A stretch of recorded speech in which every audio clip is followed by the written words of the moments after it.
I never thought I'd say these words again, but here I am. After years of convincing myself that work was the only thing that mattered, after building rockets and cars and chasing problems that looked impossible from every angle, I've made a decision that surprised even me. I'm engaged. Yes, you heard that right. I just confirmed my fiancée. If you're happy for us, leave your congratulations in the comments. I'll read every single one, because this moment isn't about headlines or speculation. It's about something I almost forgot while sprinting toward the future.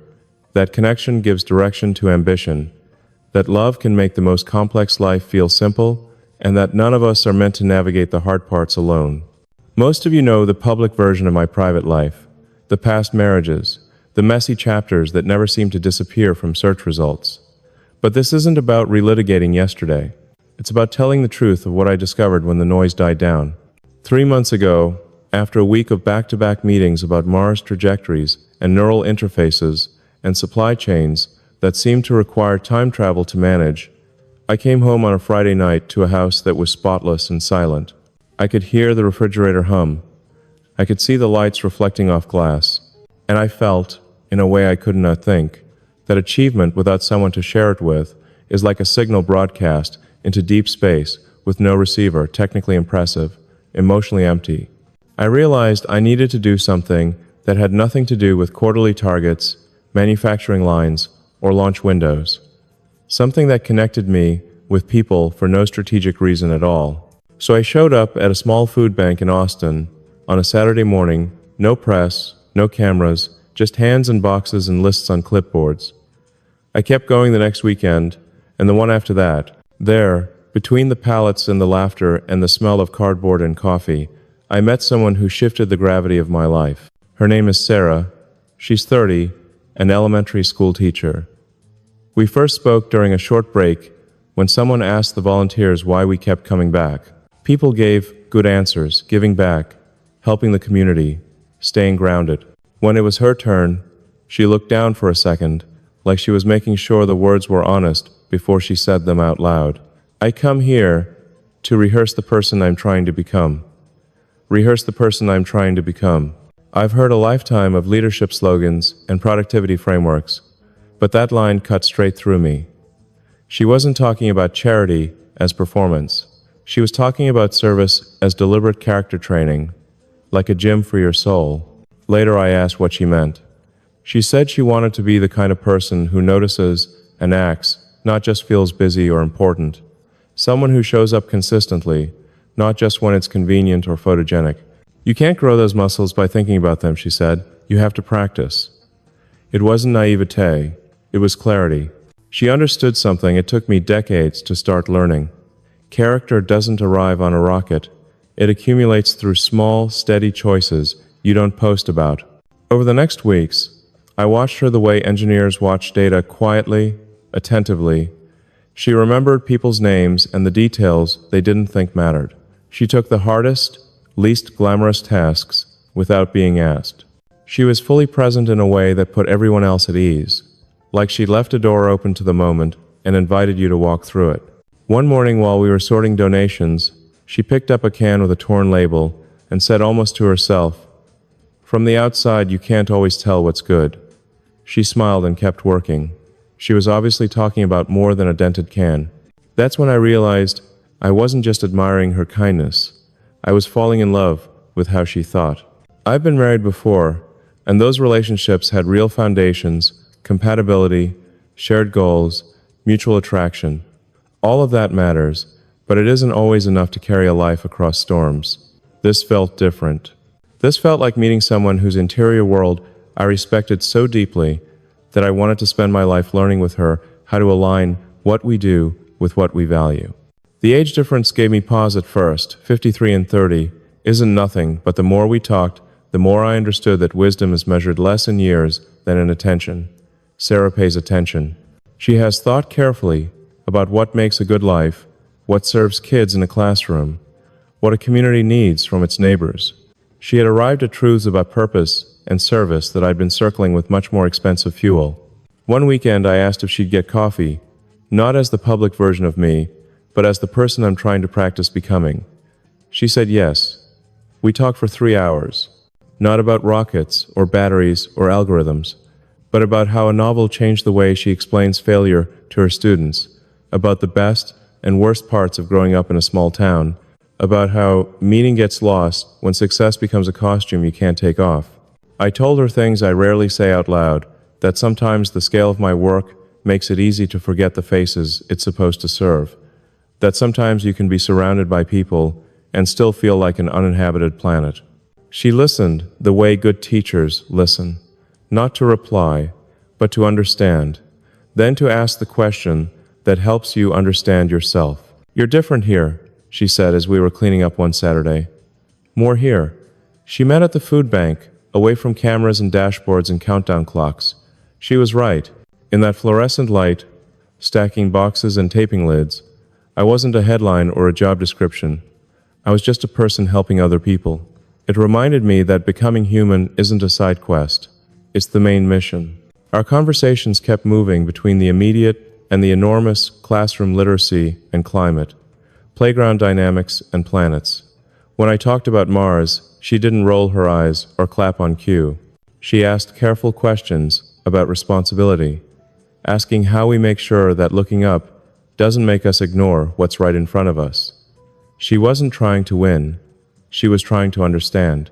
That might sound like a small distinction. It isn't. Those talks didn't just make evenings interesting. They started to change how I approached my days. I paid more attention to the choices between the milestones, how I showed up in meetings, how I listened, whether I let urgency bully meaning. 2 months ago, on a bright Saturday morning, with the truck door squeaking and the air smelling like the first hour of a busy day, I knew she was coordinating a group of new volunteers, making sure everyone was included and nobody felt useless. She has this calm way of turning chaos into belonging. I watched the room get better around her, and I noticed I was better around her, more patient, more present, more exact, with kindness.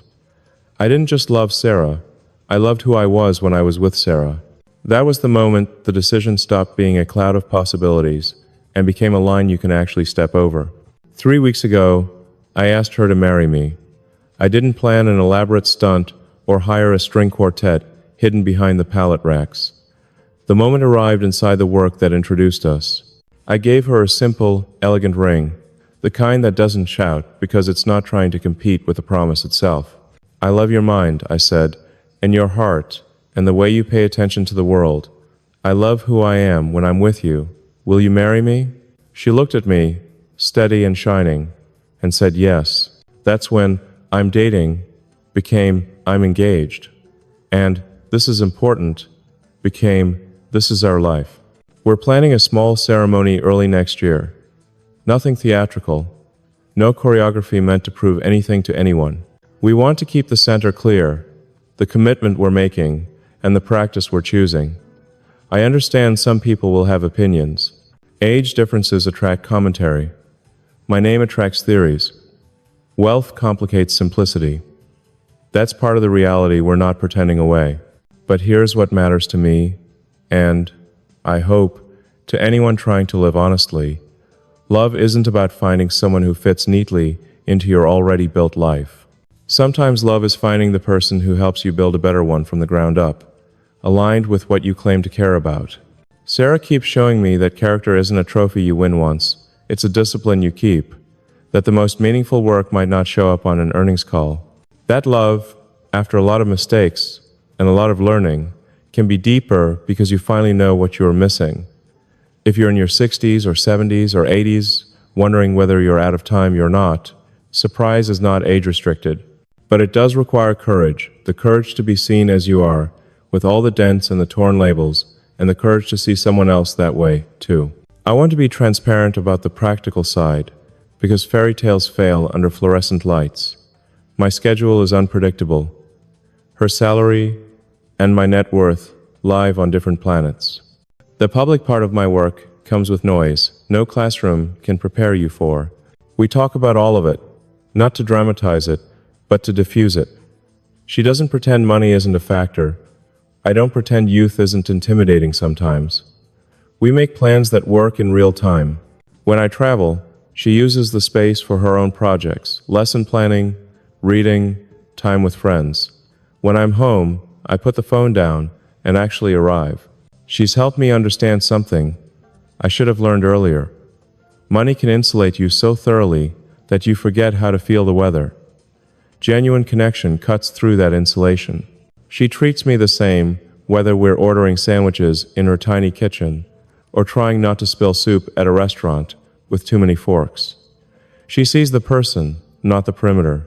To those of you who've been through divorces or dead ends and decided you're impossible to love or too complicated to partner with, I know that story. I rehearsed it for years. I told myself that maybe some people are meant to build things and others are meant to build lives together, and that sometimes those categories don't overlap. But meeting Sarah taught me that the hardest chapters weren't verdicts. They were required classes. They trained my attention to recognize something real when it finally appeared. The right person doesn't ask you to amputate your purpose to make the relationship less complicated.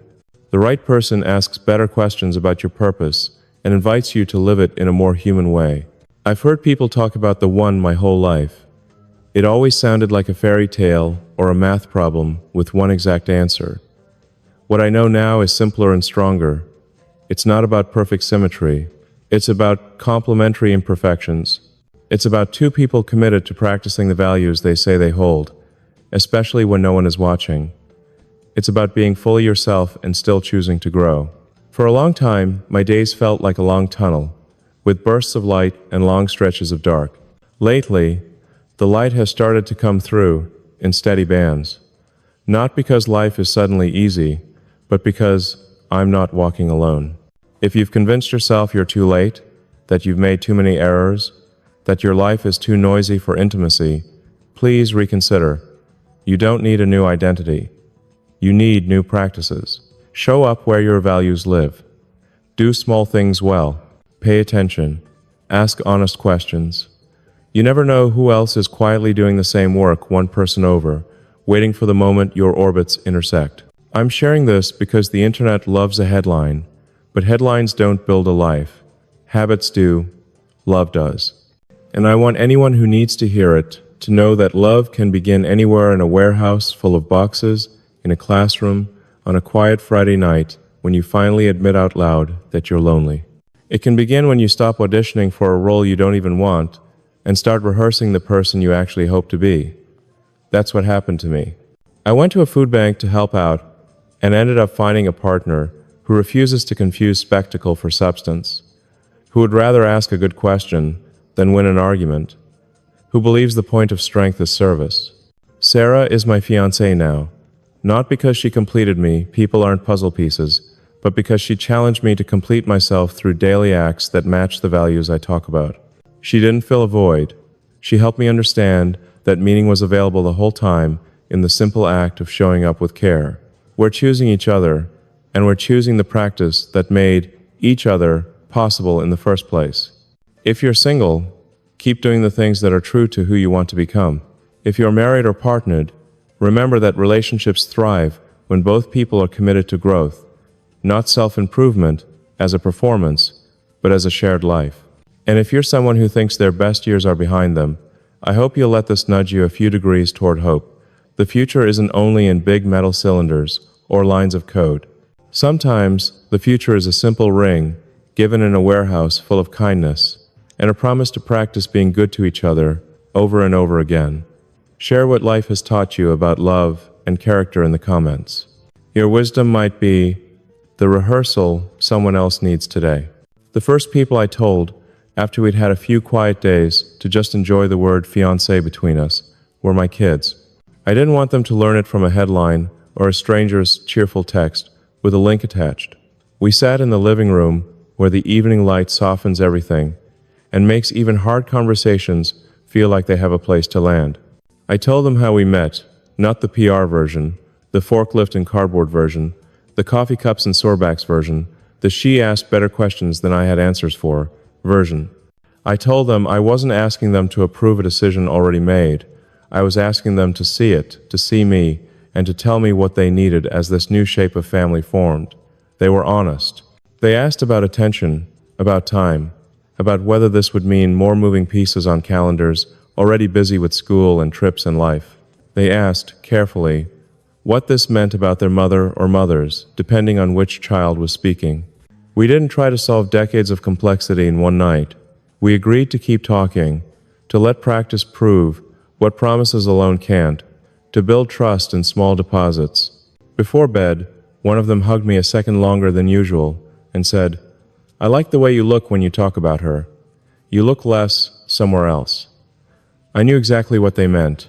The next week, Sarah told her students she'd be taking a long weekend later in the semester for a small family ceremony with someone very dear.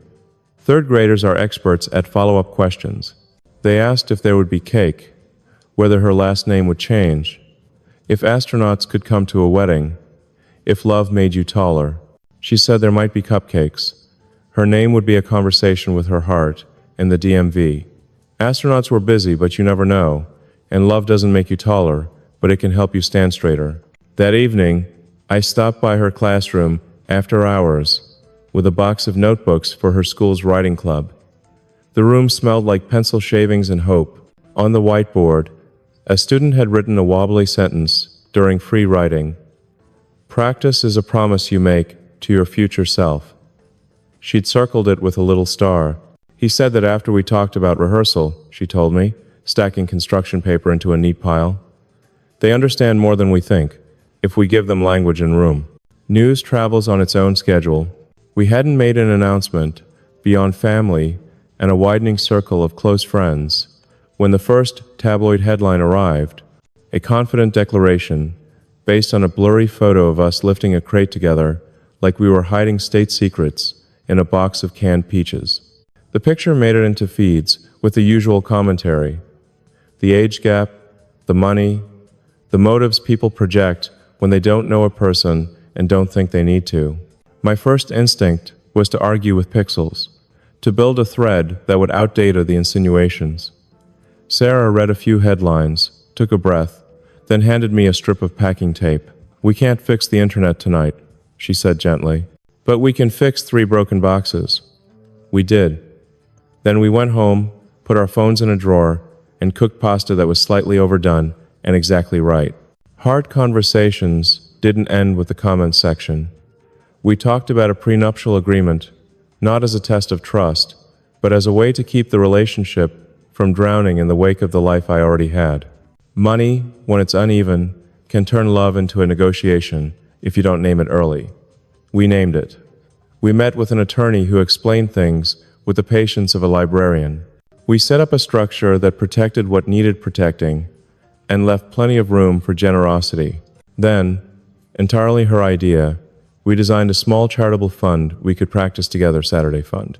We called it because we're not great at branding our heart-seated to support food banks, classroom grants, and the unromantic expenses that make service run on time. Pallets, refrigeration repair, a bus pass for a volunteer who just needs a month of help. It was a way to keep the gym of our character open, even on the days when marriage turned glamorous and busy.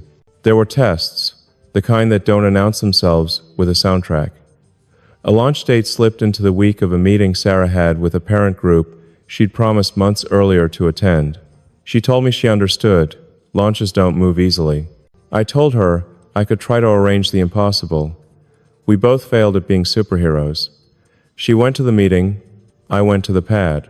That night, sitting on the edge of the bed, with the rocket still loud in my head, she told me she wasn't upset about the physics. She was worried about the pattern. Sometimes patterns wear different clothes and hope you won't notice. We agreed on something that felt small and turned out to be large. No heroics that cost us presents. If we had to disappoint someone, we would do it with eyes open and a calendar in hand, not through drift. We started putting our commitments on one calendar, messy and color-coded and honest. It's astonishing how often clarity drives out drama. Meeting her parents was humble and holy in its own suburban way. Her father asked me questions he'd probably rehearsed for a month, the kind a father asks when the man across the table can order satellites like takeout. Are you sure? About the attention, about the years, about who we become to the people we love when everyone is watching. Her mother watched my face more than my words, like she was reading the attitude behind the answers. I told them I was certain about two things, and practicing everything else. Certain that I loved their daughter's mind and the way she loved people in action. Certain that I would never be finished learning how to be good to her. The rest, 1,000 logistics, and a long list of unknowns, would require us to stay humble enough to ask for help and persistent enough to keep our promises when nobody else could enforce them. After dessert, her father walked me to the driveway and said, "A man is the sum of his small kept promises." I wrote it down on my phone, and for once, didn't post it anywhere. The ring we chose together has a word engraved inside it, so small you can only read it in the right light. Practice.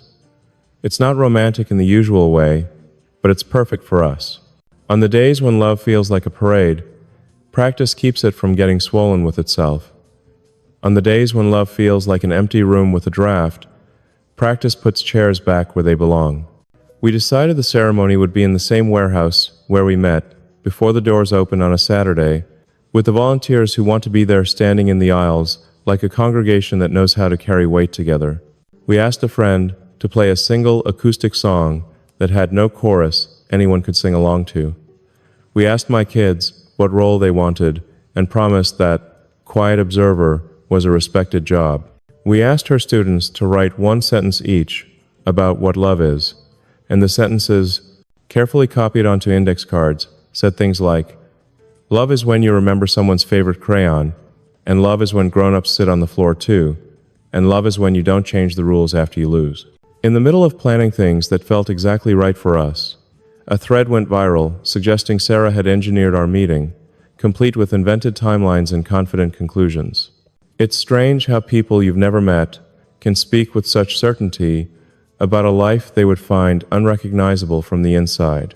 I felt the old reflex to litigate, to shout, to subpoena the truth into behaving rise like a familiar tide. She put her hand on my arm. "Let's let our life be louder than our defense," she said. So we turned the volume up on the things that matter. We showed up. We worked. We called my kids. We called her parents. We called a friend who knows how to make jokes that knock the sting out of unearned opinions. By morning, the thread had moved on to something else, the way storms do when they don't hit the shape of land they expected. Not every test was external. One night, I came home late from a review that went sideways, mindful of torque maps and contingency trees. She was on the couch, reading a book, with a paper bookmark, the quiet kind of signal that a person has given their attention a place to sit. I was there, technically, but I was not there. We have a rule now, born of that evening. If one of us is physically present but mentally absent for more than 15 minutes, we say re-entry aloud, and take 10 minutes apart to actually arrive. It sounds trivial. It saved an entire weekend that might have turned into a slow-moving fight about nothing and everything. Presence, like fitness, doesn't maintain itself simply because you intend it. Work didn't stop because love started. In meetings, I've begun to ask one more question than I used to. Who will this decision be hardest on? And how do we plan compassion into the design? It's a clumsy way of expressing something I learned from watching Sarah move through a room, how she makes sure the shy kid's idea gets the same oxygen as the loud kid's confidence. Some people roll their eyes when leaders use words like compassion in spaces that run on deadlines and mass. But rockets and cars still run on people. People run on meaning. Meaning is built in the small corners where nobody thinks the camera is pointed. The products are better when the people are better. I can prove it on a spreadsheet, but it started with a ring in a warehouse.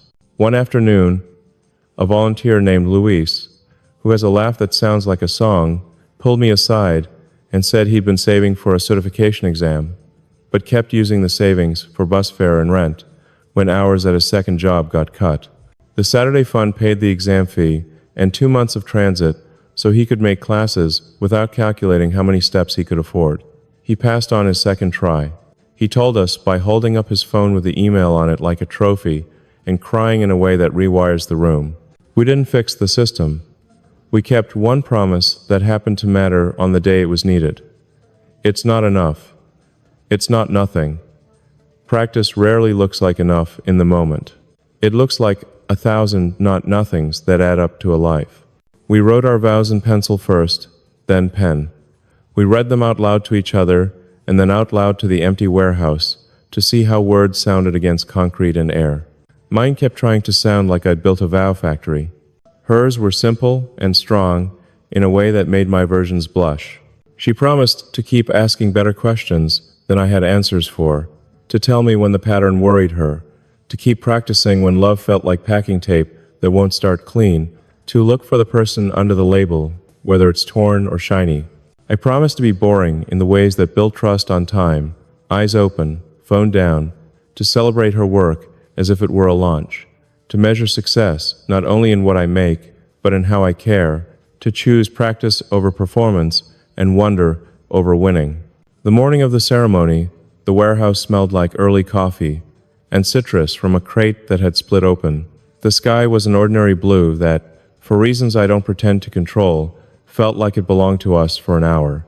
Volunteers stood in their places like they'd been rehearsing all their lives for a moment that would be over in fewer minutes than it deserved.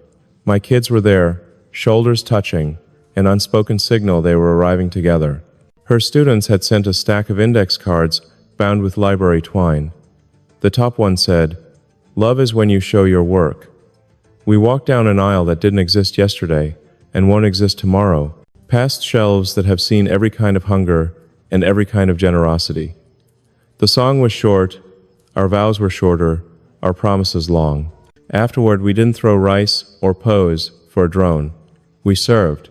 We opened the doors, and the regulars who didn't know a wedding had just happened noticed nothing except the way the line moved a little faster, the way laughter pooled around the corners, the way morning did, what morning does when people make room for each other. Someone asked why I was dressed a little nicer than usual, and I said, "Practice." And Sarah grinned at me like we'd gotten away with something kind. On the drive home, we stopped at a park where the live oaks make cathedral light and sat on a bench with a narrow view of a pond that tries hard to be a lake. She took my hand, not as a public statement, but as a private inventory. "We did it," she said, like we'd finished a hard hike and could finally see the view. We didn't talk about the future like it was a schedule we had to outrun. We talked about dinner and about a student who'd brought her a drawing of a rocket with big kind eyes, and about a volunteer who wanted to start a homework table at the warehouse on Wednesdays. I felt the hum in my head, the one that sounds like a factory you can't quite power down, go quiet enough to hear the birds. Love doesn't fix you, I keep learning. It fixes your attention. There will be days when we regret the way we spoke, or the way we didn't show up. There will be headlines we ignore, and a few we'll have to answer. There will be months when work and life both ask for more than seems available. But I have the peculiar peace that comes from knowing we chose a way to meet those days that doesn't depend on them being easy. We chose practice. We engraved it into metal. We scheduled it on a calendar. We built it into a fund that buys bus passes and pallets and more time for classrooms to breathe. We promised our people and each other to keep showing our work. I'm engaged, and now I'm also married, and the words feel less like statuses and more like verbs. The ring is a circle for a reason, I guess. You keep going around it, not because you didn't get anywhere, but because that's how you keep a promise alive, one small kept promise at a time, one Saturday at a time, one question at a time, that helps you become the person you told the world and yourself you were trying to be. If you see me anywhere on a screen, on a street, in a line with a clipboard, know that I'm rehearsing. Know that I'm grateful for the people who taught me how, for the woman who looked at a torn label and saw value, for the kids who asked the right questions, for a life that keeps making room where there didn't appear to be any. And if you need a place to start, start small. Start boring. Start today. Put your phone in a drawer, write a sentence on a card, tape a box shut so it won't fall open on someone's walk home. Practice is how love becomes real enough to share.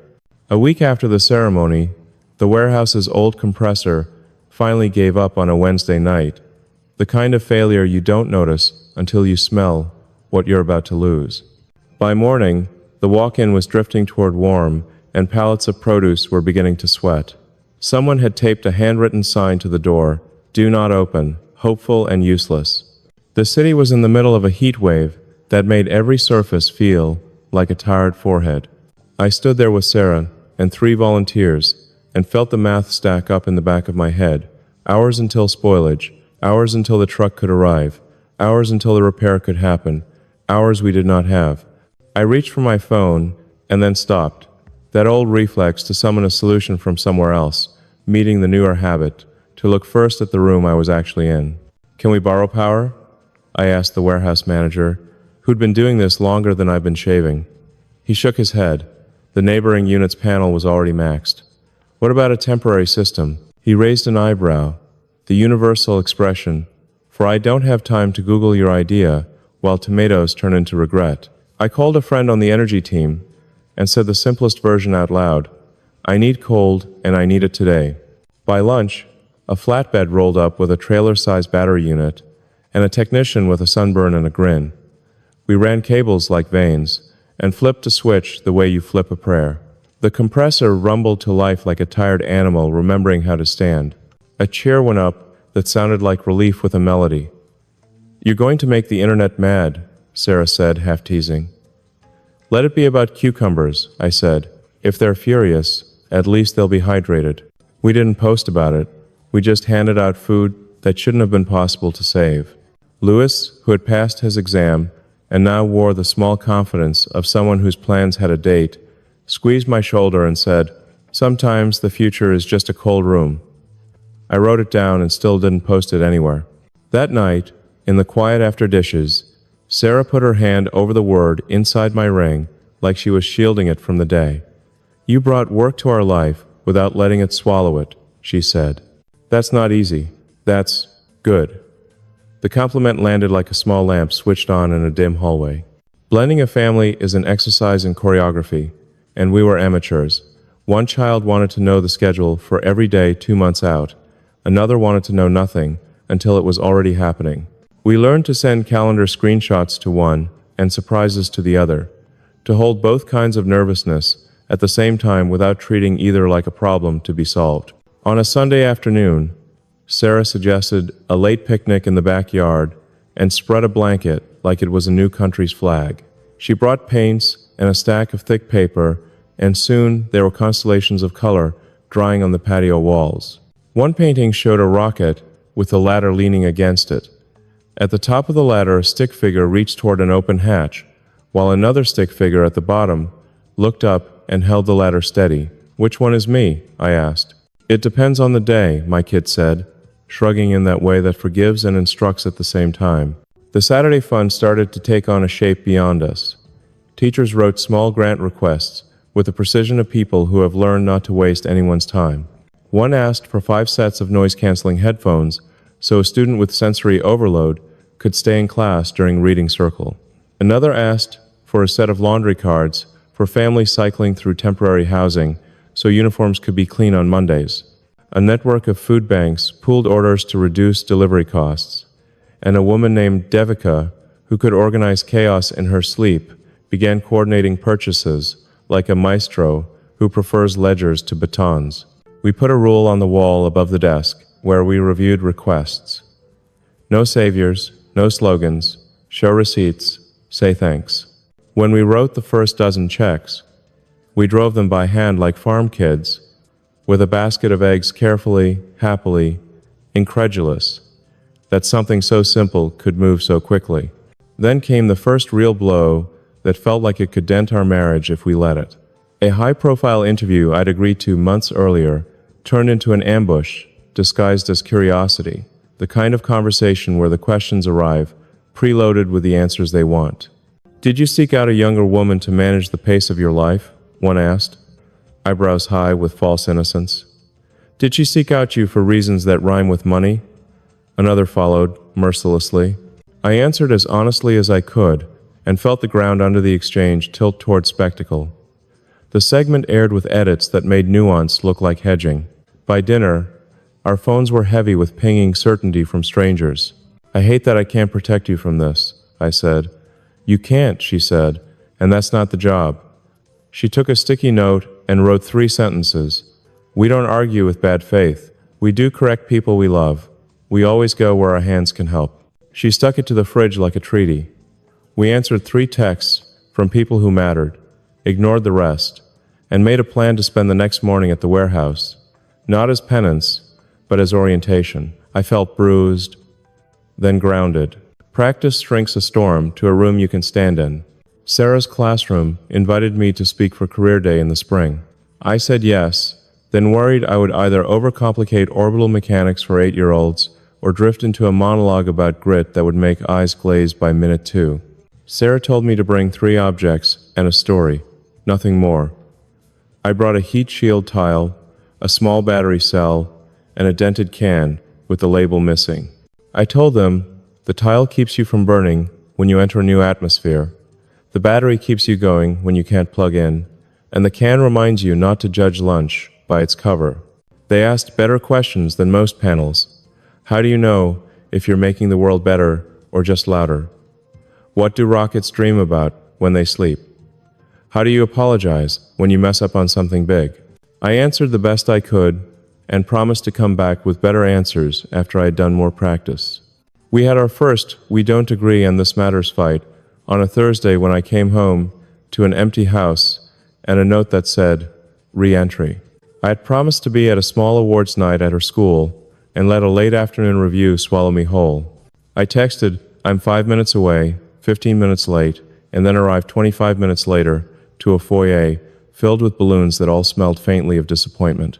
She congratulated her colleagues, smiled at parents, and sat beside me while we watched a slideshow of kids holding certificates with both hands like fragile animals. At home, she didn't yell. "Patterns," she said, that one word she uses like a scalpel. We sat at the kitchen table and drew lines on a calendar like cartographers fixing a map. We wrote a list labeled non-negotiables and put the school awards night on it, then the science fair, then 3 Saturdays that were for us and only us, even if the world was on fire. "We will disappoint someone," we wrote underneath, "but we will not do it by accident." A month later, her mother was hospitalized for a minor surgery that stopped being minor the way thunderstorms stop being charming. We flew out on a red-eye that tasted like chewing gum and fear. In the waiting room, Sarah traced the word in my ring on my finger as if it were braille meant to be read when words ran out. I wasn't useful in the ways that beeping monitors require. I was useful in the boring ways I had promised. I ran interference with the insurance person who asked the wrong questions in the worst order. I kept track of which nurse liked questions and which preferred lists. I ordered a tray of sandwiches for a family that was forgetting hunger on purpose. I made a bed out of chairs and asked the night staff which vending machine coffee didn't taste like despair. When her mother woke, the first thing she did was ask if the kids had eaten. The second thing she did was take my hand and say, "Small promises," and then go back to sleep. She always had been the kind of woman who could read the attitude behind the answer. On the first day of summer, the warehouse lease came up for renewal with a rent increase that would have turned generosity into arithmetic. So cruel, even the calculators would refuse. I felt outrage, rise up ready to sign checks it couldn't cash. Sarah and Devika pulled together a meeting with other community groups who needed space, but had learned to make do in corners. They drew a map on a whiteboard of all the places the city wasted square footage. Underused offices, tax-advantaged vacancies, public buildings closed on weekends. They built a coalition and scheduled a tour of 3 potential locations, with light, refrigeration, loading bays, and landlords who might remember their grandparents.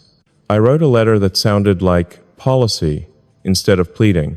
By the end of the month, we had a signed agreement for a space with better loading access, a rent the coalition could carry together, and a clause that locked in stability for 5 years. We put up shelves that didn't wobble when you looked at them wrong. We had a wall where we wrote, "Practiced here daily." The first day the doors opened, a line formed the way water finds a riverbed. The work resumed like a heartbeat. Every marriage carries its private ceremonies. Ours has one on Tuesday nights, when we sit on the back steps after dinner and tell each other one thing we noticed, the other did, that nobody else would have clapped for. Last week I told her she diffused a parent's panic by asking them to teach her one thing about their kid before the meeting started. She told me I stayed quiet in a meeting long enough for a young engineer to risk saying the obvious thing we needed to do. We write these things in a little notebook on the kitchen counter. We call it evidence. On the days when headlines argue with our peace, or schedules argue with our vows, we open to any page and remember what we're actually building. The Saturday after the move, the kids helped paint a mural inside the new warehouse, buckets of blues and greens, and a comet with a tail that looks suspiciously like a ribbon. At the far left, Sarah sketched a small grocery cart with a big crown and let the children fill it in. Somebody wrote, "Love is when you show your work," in block letters across the bottom, and decorated the O with a ring. We stood back, hands covered in color, and looked at a wall that would outlast a lot of speeches. "It needs one more thing," Sarah said, and reached up on her toes to paint a small door at the very edge of the scene, half open, light spilling out like an invitation you can answer every day. The honeymoon we never planned turned out to be 3 days at a cheap cabin an hour outside the city with a leaky canoe and mosquitoes that believed in themselves. We left our phones in a drawer and took the kind of naps you only trust to people who know how to wake you gently. We cooked over a stove that clicked twice before it believed in fire. We talked about a future that didn't require either of us to be a different person to be bearable. She said she wanted to pursue a master's degree in education policy, not to leave her classroom, but to widen it. I said I wanted to think more seriously about building things that turn disaster into inconvenience for communities that always absorb disasters as destiny. We made a plan that was less a plan than a posture. More chairs, more questions, more Saturdays. On the way home, the sky broke open in a storm that made the highway feel like a rehearsal for baptism. We pulled over and waited while the wipers performed their inadequate ballet. "We could have made this easier on ourselves," I said, meaning everything and nothing. "We still can," she said, meaning choices are a series, not a single. The rain slackened. A double rainbow showed off like a cliché that was tired of being called a cliché. We laughed because sometimes the world refuses to be subtle, and sometimes that's generous. Back in the city, life resumed its ordinary complications. One night, as we were falling asleep, Sarah said into the dark, "You know, you never did answer the question about whether love makes you taller." I opened one eye, like a cartoon, and said, "It makes the ground closer." She laughed into the pillow, and then was quiet. "It makes the ground closer," she repeated, like she was trying it on.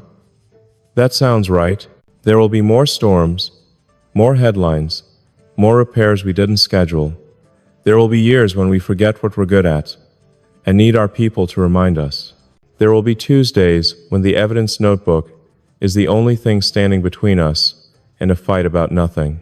But in the wide view and the close-up, I keep returning to the same small word we carved into metal and calendars and the soft parts of our routines. Practice. It isn't glamorous. It doesn't sell out arenas. It keeps food cold and tempers cool and promises warm. It turns ceremony into service and service into a life you can live in without pretending. It is how we confirm each other, not once in a headline, but again and again in rooms nobody photographs. And when I forget, because I will, there is a ring around my finger that catches the light at odd angles and makes me remember the warehouse doors opening, the compressor starting, the sound a crowd makes when hope gets another hour. Sarah's first graduate seminar met on a Tuesday in a building with too much glass and the kind of fluorescent lights that make everything feel like a checklist. She decided on a master's program in education policy to widen the classroom without leaving it, which is the kind of sentence, she says, that makes me want to set my calendar to her verbs. We walked across campus at dusk, past students carrying lives that still fit into backpacks. She squeezed my hand at the door and said, "Re-entry if I come out with my head on fire." I promised to wait in the coffee shop across the quad to read something unrelated to rockets or regulations, and to be the kind of person who listens before suggesting a fix. When the door swung open 90 minutes later, her posture had that particular tilt that means her brain was both crowded and awake. We sat at a tiny table with a wobbly leg, and she told me about an argument in class that wasn't really an argument, more like a chorus of people who care about the same thing, from different corners. One line stuck. Policy is a pencil you can use to erase a wrong line, if you're patient enough not to tear the paper. I wrote it down and then drew a little pencil beside it, because sometimes you have to remind yourself not to press too hard. On Wednesdays, the warehouse started something we'd dreamed about. Homework tables, folding chairs, a few donated laptops, a stack of math workbooks that smelled like warm clay, and a whiteboard where a volunteer named Charisse wrote, "Ask one good question first." Kids came with backpacks and stories, and a slow rolling thunder of energy that made every adult's heart feel 10 years younger and slightly terrified. We learned quickly that snacks are policy, not hospitality. We learned that light actual lamps at each table turned fidgeting into focus, the way a runway turns scattered lights into a path. A girl named Amaya arrived the first week with a braided ponytail and a seriousness that made adults stand taller. Her mom's shift changed every other month, which meant their evenings changed too, which meant everything else changed whether they wanted it to or not. She stared down fractions like they were daring her to blink. Luis, now the proud owner of a laminated certificate and a grin that wouldn't retire, sat with her and said, "If they're rude, you can be patient. That's your superpower." By week 3, Amaya was helping other kids reduce fractions, like she was deflating balloons. She didn't need a speech. She needed a table, a lamp, a snack, and someone to say, "Tell me how you know," instead of, "That's wrong." Summer arrived with a heat that made the city feel like a mouth exhaling. Then the grid went soft, the way a knee does, on an old staircase. Cooling centers opened and then filled, then overflowed in the way systems overflow when too many people need what should have been obvious. Davika called from the warehouse and said, "We have fans and faith, we need power." I made 2 calls and then stopped, double-checking the new habit that says, don't helicopter in solutions like a movie scene. We mapped what we could actually do. 3 battery trailers, a handful of smaller units, and a set of instructions that didn't require an engineer in every room. We parked 1 unit behind the warehouse, 1 near a library with a broken chiller, 1 at a rec center where old men play dominoes like surgeons. We put up paper signs in thick marker with arrows and the words, "Cool air, this way," because sometimes the most advanced thing is a good arrow. Sarah stapled a hand-drawn schedule for homework tables in the new cooler room, and the kids arrived like they were migrating birds who'd spotted a lake. "You're going to be accused of PR," a friend texted. "We'll be accused of letting people sweat if we don't," I replied, and then put my phone away because nothing about that moment required a debate. The first dinner with both sides of the family felt like 2 orchestras tuning in the same hall. My kids negotiated chairs, as if seating were a logic puzzle. Her parents arrived with a casserole that was half recipe, half sacrament. We chose a board game with rules that looked simple on the box and proved to be a referendum on how each of us handles confusion. There was one moment, there's always one, when a joke missed its landing and hovered in the room like a fly. Sarah put a hand on her mother's forearm. I refilled a kid's water glass, and the moment dissolved because 4 people decided it would. "We're all amateurs," her father said when he hugged me at the door, and it didn't sound like an apology. It sounded like a permission slip. On a quiet Sunday, I wrote letters to my kids because sometimes the things you want to say deserve paper and the time a pen requires. I told them that adults make forests of mistakes and then try to plant better trees, that if they ever feel lost, they can borrow any of my tools except the ones they don't want, because not wanting a tool is data. I told them that I had learned to measure love, not by intensity, but by repeatability, not by the height of the fireworks, but by whether the porch light is always on. I told them Sarah taught me that showing up on time is a form of art no one gives you a medal for, and that we would keep being boring in the ways that matter. I wrote one to Sarah too, left it on the evidence notebook, and went for a run that turned into a walk, that turned into me, sitting on a curb smiling like a teenager, because language can do that if you let it. The internet did what it does. It invented a separation, and then asked us to comment on it. Our phones filled with certainty dressed as concern. We read none of it, and read all of the evidence notebook instead. You tape the loose handle in the pantry so it wouldn't surprise the next person. She'd written in neat letters that make even complaints look like compliments. You texted my mom a joke that used her kind of punctuation. You waited for the kid to finish their whole thought before answering the question I asked. We closed the book like closing a door, and the roomer, deprived of oxygen, slunk away to graze somewhere else. Lunch week arrived like a visiting relative you love and also need a nap from. A static fire test slipped into the morning of Sarah's thesis defense. Physics has a sense of humor about calendars. We sat at the kitchen table with 2 schedules and 1 life. If you need to be there, she said with the gentleness of someone who has practiced for this exact line. And if I need to be here, I'll be here, I said back. We decided I would watch the test from a room down the hall from her defense. Sound muted, closed captions on, phone face down when the committee entered. I hugged her at the door. She hugged me like she was setting a bone. The static fire ignited on the screen with that deep subsonic whoom I can feel in my ribs, and I didn't look up until the captions read test nominal across the bottom. 10 minutes later, I sat behind 3 graduate students who believed in highlighters with an evangelical zeal and watched Sarah stand at the front of the room and use a whiteboard to turn ideas into actions. She was precise, she was kind, she asked and answered without making anyone feel small. When she finished, the room clapped without being told. I thought, this is what forward looks like when it isn't made of metal. We celebrated by buying a used sofa for the warehouse lounge because volunteers need a place to become horizontal sometimes. The sofa smelled faintly like dust and second chances. We hauled it in ourselves because there are still things we know how to lift without asking help. Louise plopped down and declared it the throne of small victories, which stuck because names like that always do. People sat there in tied shoes, read forms aloud, learned how to ask for help without apologizing, and occasionally fell asleep with a book like a cat. One Friday night, Sarah came home with her arms full of poster board and markers like a storm that brought its own rainbows. We're hosting a family advocacy night, she said. Parents want to learn how to navigate the school system without feeling like trespassers. We set up long tables and practiced phrases that translate feelings into requests. We're worried about becomes we would like. We made a list on the wall titled Your Rights Are Not Favors. People showed up with babies in slings and worries in sentences. A grandfather in a clean cap asked if it was okay to bring cookies to a meeting if you're going to say something that might make people uncomfortable. Sarah said, it's okay to bring cookies to any meeting, and the room exhaled. In late fall, the coalition's lease included an option on an adjacent room we hadn't intended to use.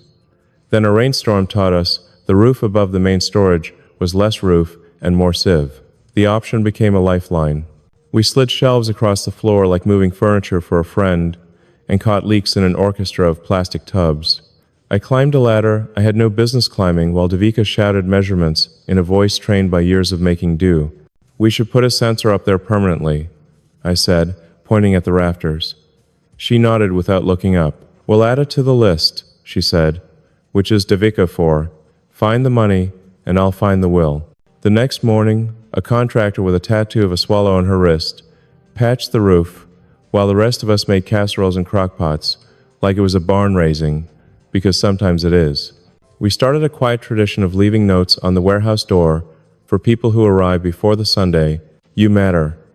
We're glad you're here. There's coffee inside, even if you're just here for quiet.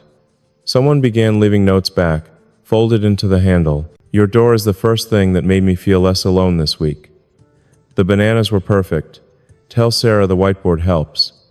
We kept them in a shoebox labeled replies the world forgot to send. Not every gesture landed. I tried to organize a science Saturday with demonstrations that were, in retrospect, optimized for adults who had forgotten what wonder feels like. Midway through explaining heat transfer with a metal rod and a thermal camera, a kid raised a hand and asked, "Can we make rockets out of paper and race them?" Sarah raised her eyebrows in the gentle way that means the floor belongs to common sense. We folded rockets until the room looked like a flock had molted. The thermal camera returned to its case like a sulking cat. The kids cheered. Later, I wrote in the evidence notebook, "You remember to lose on purpose so others could win. Thanksgiving came around the corner quietly and then loudly, as it always does. We decided not to travel. We cooked a meal that had 3 components that all insisted on the same oven rack at the same time, and we negotiated peace treaties between temperature and patience. We took plates to the night shift at the warehouse because gratitude is better when it's heavy and warm. Back home, we went around the table and said things we were learning to keep. Sarah said, "I'm keeping Tuesdays, pencils, and people who ask good questions." One kid said, "I'm keeping the sofa at the warehouse." I said, "I'm keeping the way the ground feels closer when we're together." And she squeezed my knee under the table in a way that felt like another vow. Winter turned out to be a corridor of small repairs and large tenderness. A space heater died. We bought 2 so we could lend one. A grant fell through. The coalition split the difference, and nobody drowned. A volunteer lost a parent. 50 casseroles materialized like a parade of edible prayers. The Saturday Fund wrote checks with notes like, "This is dull money for beautiful outcomes." We underwrote an after-hours bus route that connected 3 neighborhoods to a learning center because no ride is a policy as much as a circumstance. I sat on the throne of small victories one evening after close and watched Sarah erase the last equations from the homework table whiteboard, then draw a tiny door on the far edge of the mural with light spilling out. "Always leave a way in," she said to the empty room, and the room looked grateful. On a cold morning that smelled like metal and oranges, I woke before the alarm and lay there counting breaths. Practice, I remembered, is what you do before you need it. I made coffee badly and apologized to the pot. I packed snacks for homework tables and a sweatshirt that has more meaning than warmth. I wrote a note for the warehouse door. "If today is loud, you can be quiet here." I wrote a note for the fridge at home. "Re-entry, even when it's easy." I wrote a note for my own pocket that said, "Ask 2 good questions and don't fix anything for 5 minutes." I slid the ring around my finger until the word inside aligned with my pulse. Then I stood up into a day we hadn't met yet, and it felt like the ground moved closer on purpose. If you see us, if you walk past the warehouse and hear the hum of a compressor that once remembered how to stand, if you catch a glimpse of homework tables lit like constellations, if you notice a shoebox labeled, "Replies the world forgot to send," know that none of it was a master plan. It was a pencil. It was a calendar. It was a woman who said practice out loud like a map. It was kids who teach us how to hold a ladder. It was neighbors who show up because showing up is the only way any of this ever works. We didn't fix the world. We set the ground a little closer, under a few feet. We let love get measurable. And when the lights flicker, or the rumors return, or the roof decides it would rather be a river, we will do what we promised in a room nobody photographed. We will practice, together, again.